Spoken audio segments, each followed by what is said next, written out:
di sebuah negeri yang terletak di perbatasan Laut Biru dan hutan hijau lebat. Hiduplah sebuah bangsa yang dikenal dengan nama bangsa Melayu. Mereka adalah kumpulan etnis yang memiliki sejarah, budaya, dan tradisi yang kaya membentuk identitas yang begitu khas di Asia Tenggara. Kisah ini adalah membawa kisah, menyusuri pengertian, dan asal-usul dari bangsa Melayu. Bangsa Melayu dikenal sebagai sekelompok etnis yang mendiami wilayah Asia Tenggara, terutama di negara-negara seperti Malaysia, Indonesia, Brunei, Singapura, dan Thailand Selatan. Bahasa Melayu yang memiliki berbagai dialek adalah bahasa utama yang digunakan oleh komunitas ini. Budaya Melayu mencakup berbagai tradisi seperti upacara adat, musik gamelan,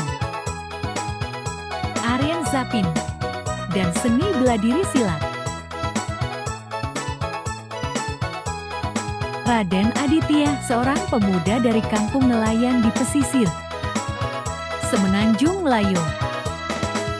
Cik Siti, seorang ahli sejarah yang mengaruh, mengabdikan hidup untuk menggali sejarah bahasa Melayu.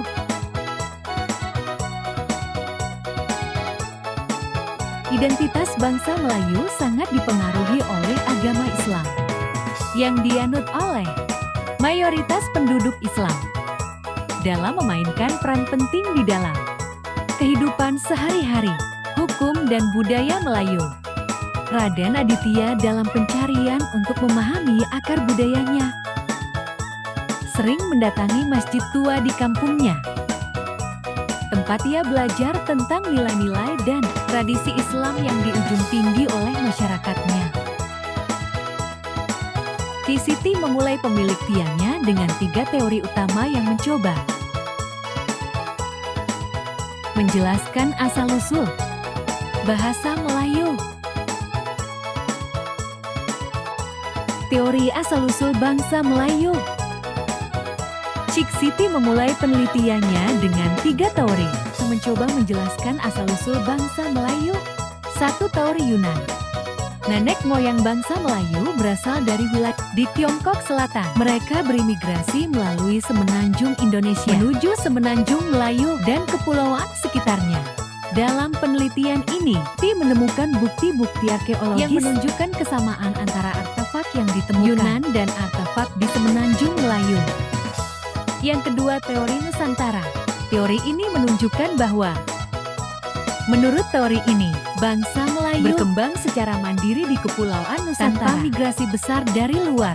Peradaban Melayu dianggap sebagai hasil evolusi budaya lokal yang ada di wilayah Indonesia dan Malaysia. Saat ini, Cik Siti menemukan berbagai peninggalan budaya yang menunjukkan keberadaan komunitas Melayu sejak zaman dahulu kala. Yang ketiga, teori Art of Thailand.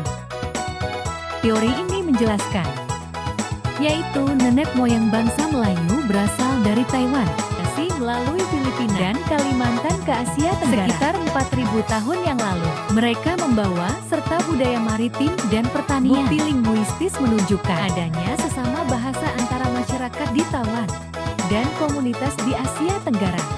Bangsa Melayu dalam sejarah dan perdagangan. Bangsa Melayu dikenal sebagai pelaut dan pedagang ulung. Mereka memainkan peranan penting dalam perdagangan maritim di Asia Tenggara, terutama dalam perdagangan rempah-rempah dan barang-barang lainnya.